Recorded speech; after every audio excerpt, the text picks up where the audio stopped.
Everything that you have ever wanted, every situation, every life experience, every conversation, everything you have contemplated, everything that you have focused upon, everything that you observe or imagine, everything that you remember, everything that is being deciphered through the focusing mechanism that is called you in your physical form, all of that has caused constant additions to your vibrational escrow, because you cannot know what you don't want without knowing what you do want at many levels of your being.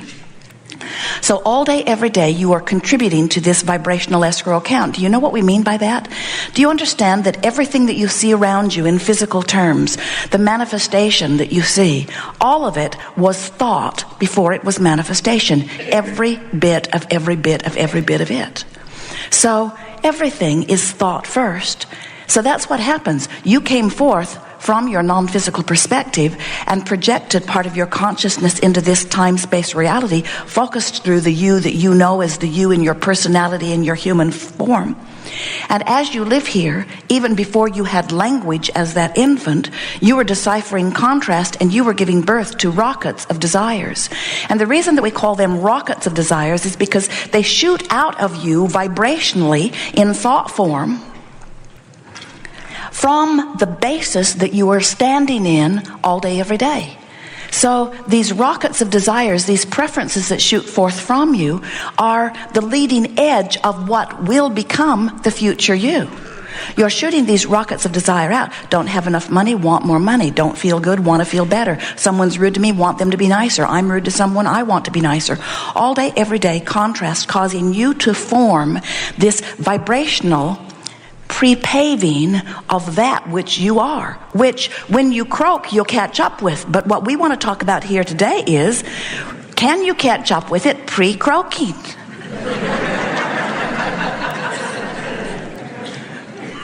Good new title for the seminar. Pre-croaking alignment. Letting myself be who life has caused me to become. Now we want you to understand the big picture. You are source energy. And as you are source energy, prior to coming forth into this physical body, a part of that source energy that is you comes forth into this physical body. But the larger part of that source energy that is you does not come forth into this physical body. The larger part of that source energy, sometimes you call it soul, remains non-physically focused. But a part of that source energy comes forth into you. Here in your physical format, you explore contrast and give birth to constant improvements from your point of view, from your personal physical point of view, but from your non-physical point of view as well. So when that rocket of desire emanates from you, the source that is really you surrounds that desire, gives undivided attention to it, and literally becomes the vibrational equivalent of what you are asking for. This is such an important thing for you to understand.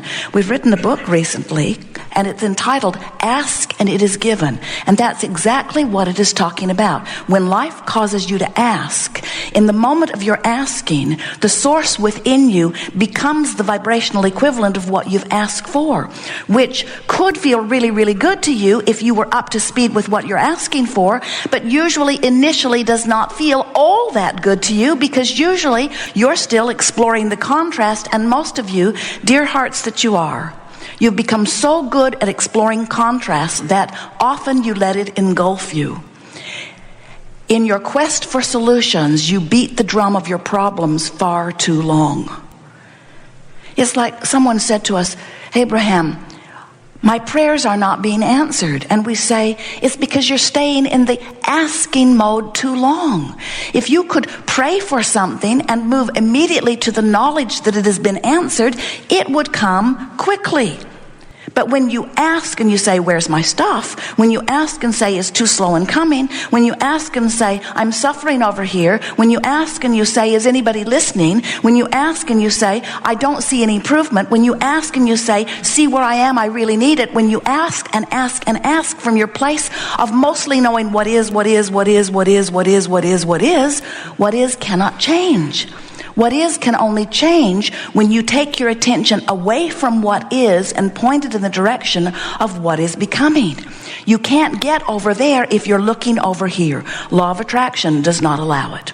Because whatever you are giving your attention to is activating within you a frequency that could be matching what you're asking for and might not be matching what you're asking for.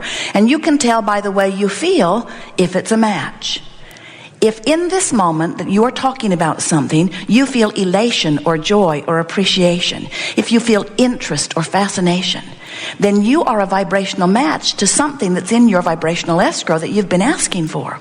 But if in this moment you feel discouragement or anger, if you feel depression, if you feel deprived or disappointed or disadvantaged, if you feel taken advantage of, if you feel that you have been wronged, even though the courts of your land might very well side with you and agree with you, when you feel that way, you are not a vibrational match to what's in your vibrational escrow. So we've been calling this gathering for a while the art of allowing. It's the way you learn to let law of attraction deliver to you what your life has caused you to know that you want.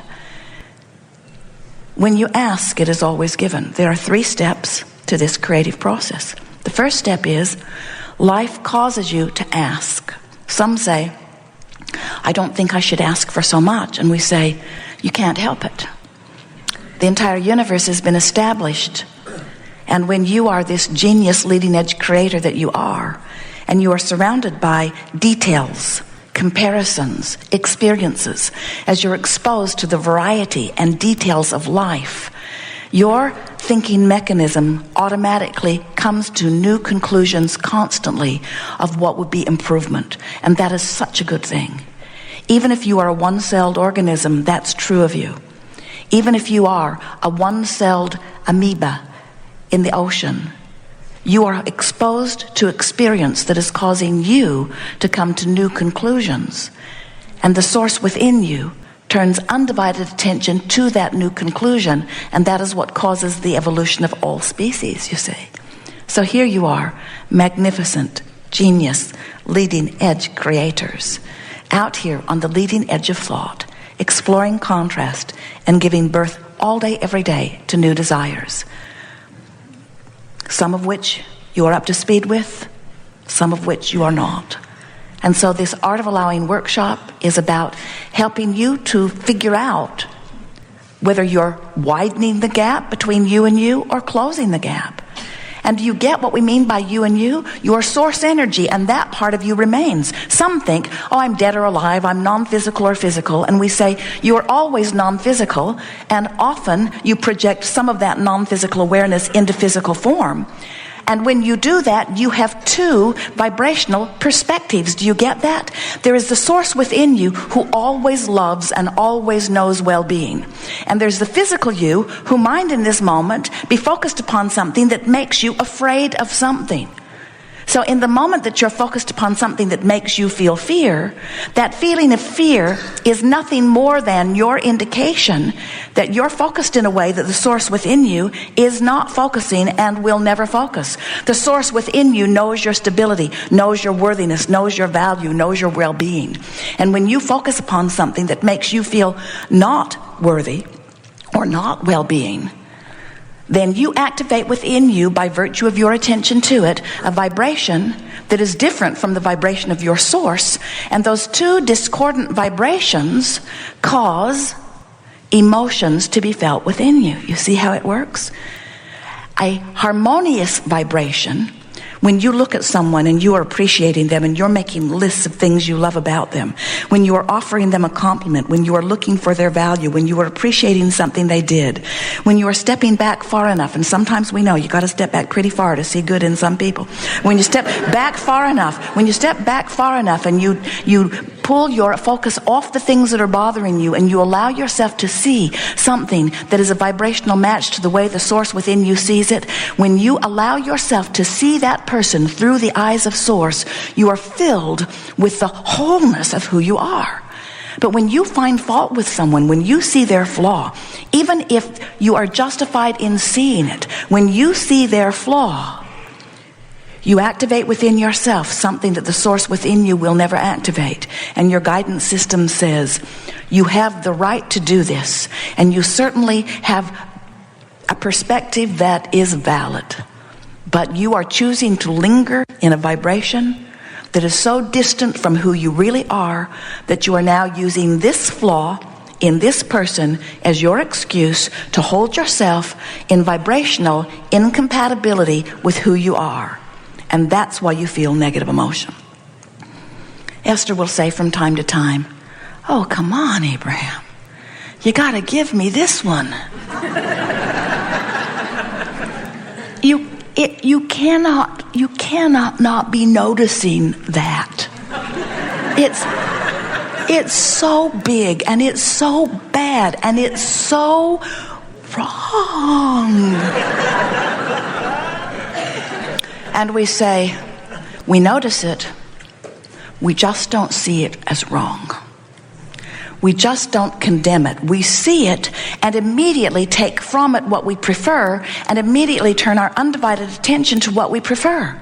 And if you will do that, you will feel as good as we do. But what about righting the wrongs of the world, we hear you say. And we say you will never make the world a better place by beating the drum of what's wrong with it. However, you came forth as leading edge creators to explore the contrast because you cannot ask for improvement until you stand in a place that causes the improvement to occur to you. So it's a wonderful thing that you have been willing to come forth to be an exaggerated version of step one of the process. You ask, step one. We stand as source energy as an exaggerated version of step two. Because when you ask, Source gives undivided attention to what you're asking for, looks right at your vibrational escrow and holds the thought of that which you have become, because we are non-physical energy. We are non-physical energy. We can have the wholeness of the improvement before you can, because you're waiting for physical manifestation in most cases before you allow yourself the improvement. Did you hear that? Do you know that you could claim the improvement of your desire as quickly as we do if you would be willing to look toward the solution and feel the pure positive energy of the solution? If you didn't need the stuff to manifest before you feel better, you'd feel better all the time and your stuff would manifest more quickly. People will say, I want to be over there, and we'll say, come on over. And they'll say, I can't, I'm over here. And we say, well, why would you like to be over there? And they will say, because it's so miserable over here. And we say, well, what would be better over there? Tell us what's over there that you want. And they will say, it's a lot better than what's over here. And we say, undoubtedly, describe what's over there where you want to be. And they will say, I can't. I'm not over there. I'm over here. But I will be happy to tell you what's over here where I don't want to be. And we say, don't keep talking about what's over there where you don't want to be. Begin talking about what's over there where you want to be. Give your attention to what you want. Find the feeling place of what you want. And here's the way it plays out. We're going to give you the big picture, and then we want to talk with you about anything you want to talk about. So your source energy, you make a decision to put part of that perspective into this physical body, and here you come, splat, you are born. You explore contrast, and all day, every day, you give birth to new desires. Those new desires emanate from you like rockets and are held in your vibrational escrow by the larger part of you. And you have the option of turning your attention toward that and becoming a vibrational match to it in time and with practice, or not. So what happens as this vibrational escrow is amassing? Law of attraction responds to this powerful calling. Now, what do we mean by that? Law of attraction was responding to you before you were born. You came forth into this physical experience, and every thought you think, law of attraction responds to that. Law of attraction responds to all things across the board. It's an equal opportunity law. Law of attraction is responding to everything. We just want to put something out to appeal to your logic. You get that you are an eternal being? Do you understand that you were before you came into this physical body? Do you understand, or at least hope, that you'll be something once you are no longer in this physical body? So this eternal part of you and law of attraction's response to it is huge. And this physical part of you and law of attraction's response to it is something